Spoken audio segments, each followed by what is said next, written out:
دوحه کې د افغان سولې خبرې.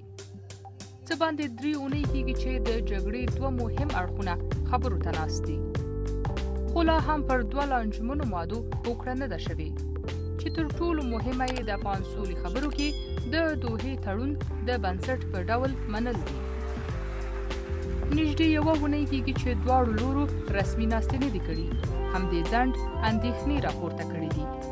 اوس د افغان حکومت مرکچي پلاوي کې یوې سرچینې ویلي چې د افغان سولې ملاتړو هیوادونو ډلې له لوري د خبرو بیرته پیل او د دواړو خواو ترمنځ د ګډ پوهاوي رامنځته کېدو لپاره هڅې کېږي. موږ د 2 مادو لپاره پیشنهادونه او خپل وړاندیزونه ورته ورکړي دي. طبعا طالبانو ټیم به په همدې باندې کار کوي یا به هم ورته کومې نورې لارې سنجوي. دوی به حتما خپل مجلسونه لري تر څو بیرته د افغانستان د اسلامي جمهوریت دولت له پلاوي سره خپل نظرونه شریک کړي او په تفاهم سره ورسیږي.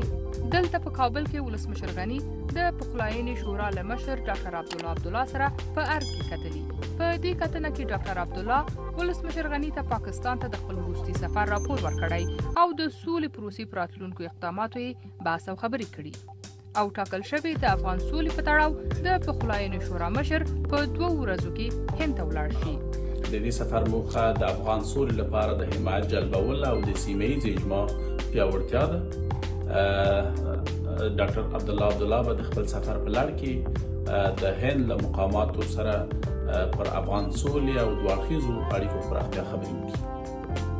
د سولې خبرو پیل وروسته حکومت او وسلوال طالبان دواړه ادعا کوي چې په دفاعي حالت کې دي او د بریدونو او تاوتریخوالي پړه پر یو بل اچوي. خو دلته په افغانستان کې جګړې په عملي ډګر کې زور اخیستی او تاوتریخوالی ډیر شوی.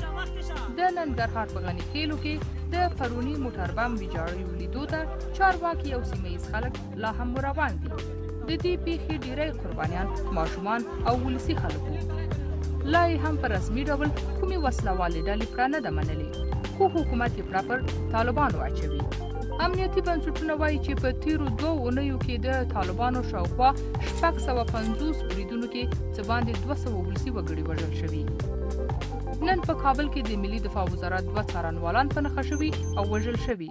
ترڅنګ یې اطلاعاتو ته د لاسرسي کمیسیون د یو غړي حمدالله ارباب پر موټر چسپکي ماین نښلول شوی وو چې د چاودنې په پایله کې موټر چلوونکی وژل شوی خو دی ترې روغ وتلی. او تیره ورځ د میدان ښار پر ښاروالۍ هم برید شوی و چې دې ته پکې زیان نه دی اوښتی. په ورته وخت کې د افغانستان بشري حقوقو کمیسیون وایي چې ورته هدفي بریدونه او وژنې زیاتې شوي دي. د یاد کمیسیون موندنې ښیي چې د روان زیږدیز کال په لومړیو 6 میاشتو کې د هدفي بریدونو په پایله کې څه باندې 1500 ولسي وګړي وژل شوي او څه باندې 400 نور ټپیان شوي دي. یاد کمیسیون ورته بریدونه د اندېښنې وړ او د سولې خبرو د روحیې خلاف بولي. نجمه زلا، کابل.